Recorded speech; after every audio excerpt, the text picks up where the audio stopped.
Okay. They took Derick Hall, a defensive end out of Auburn. I love it positionally. Positionally, I like it. There's a lot of talent on the board. They obviously feel very good about Derick Hall. I'll admit, I'm looking forward to learning more about this kid.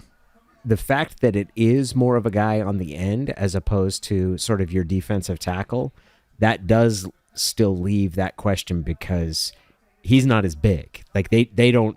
I don't see him as being like where even Draymond Jones. I expect to see him play some of the three technique for them, especially in pass rush situations. I would be real surprised if this is a guy they're looking to do that with. So he is a 94th percentile athlete at the position. He ran a 4.57, but more importantly, his 10-yard split was 1.55, and that is elite. That is a 98th percentile first 10 yards.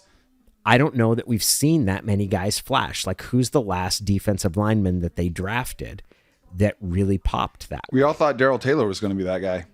And he's been athletically, he's been remarkable in some instances. He's been an inconsistent player. That's it. His flashes are like, yes, oh my gosh, you had 2.5 sacks this game. That's the guy we drafted. And then he'll go 2 months without one.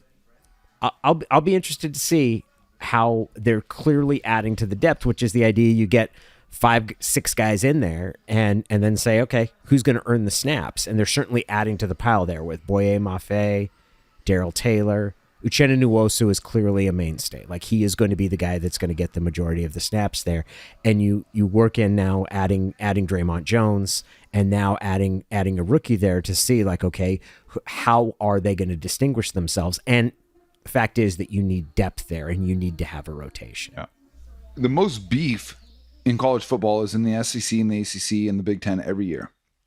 Derick Hall played at Auburn.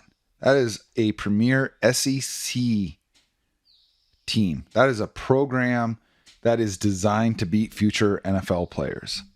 At least that's the litmus test. Can you beat future NFL players? And Auburn's had a great history of doing that. Derick Hall averaged 2/3 of a sack per game for his entire career. 3-year starter. Yeah. And he was more likely to get a sack every single game than he was to not get a sack. To me, that means something.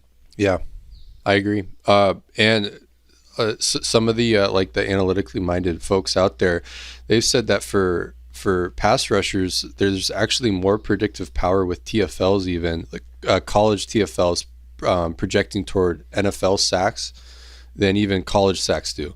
And he's getting in the backfield. He's got 30. He's got a TFLs. ton of TFLs. He has 20 in the last 2 years, right? So a game. Yeah, there's something here with him, and I need to I need to go back and watch more of him because we all do. Yeah.